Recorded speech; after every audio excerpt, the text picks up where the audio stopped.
On a stormy winter day, Snow White was standing by the window of her palace, staring at the falling snow. Suddenly, a strange sight caught her eye.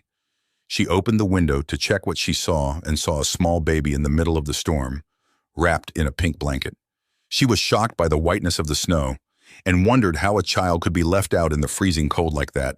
She rushed outside, rescued the baby, and brought her inside the palace where she sensed something unusual in the child's eyes. But her kind heart overcame her doubts.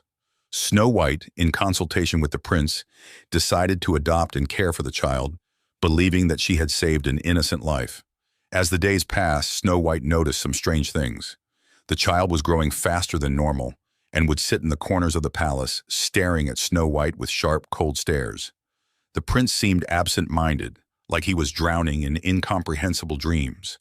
And every day he forgot more and more details of his life with Snow White, until he began to see her as a stranger.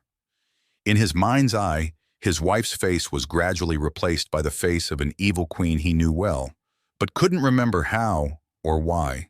The child always did not sleep, and when night fell, she would get out of bed and open the door to the room of Snow White and her husband, the prince, to see if they were asleep, and then head to the basement. One night, while the palace was in its usual stillness, Snow White was awakened by the sound of light footsteps heading towards the basement.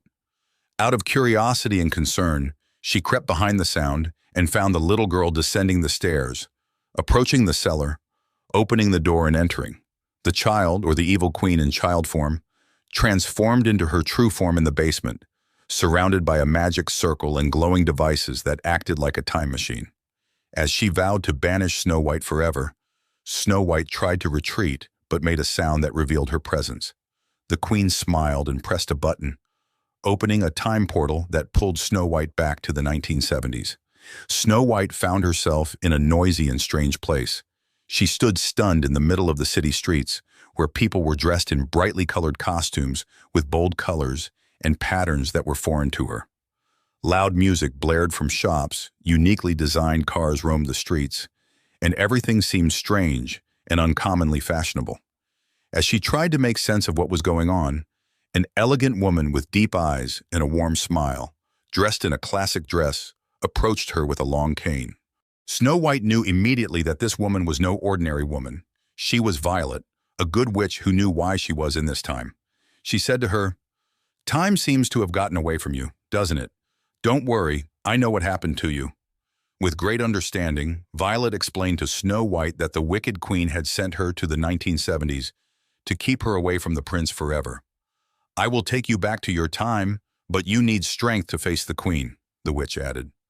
With a touch of her wand, a bright light lit up, giving Snow White magical armor and the power to break through the queen's magic. Before she left, Violet said, "Remember, you must destroy the time machine. Otherwise, the queen will still be able to affect the past in the future." In the end, Snow White, using her magical armor, was able to smash the device that opened the time portal, causing an explosion that lit up the vault with a powerful glow. The evil queen vanished with the device, leaving behind a cloud of smoke and disappearing forever. The prince came to his senses and embraced Snow White, remembering every moment they had spent together. Things went back to normal, and Snow White and the prince learned a profound lesson. Evil, no matter how many times it returns, does not triumph over the purity of love and devotion.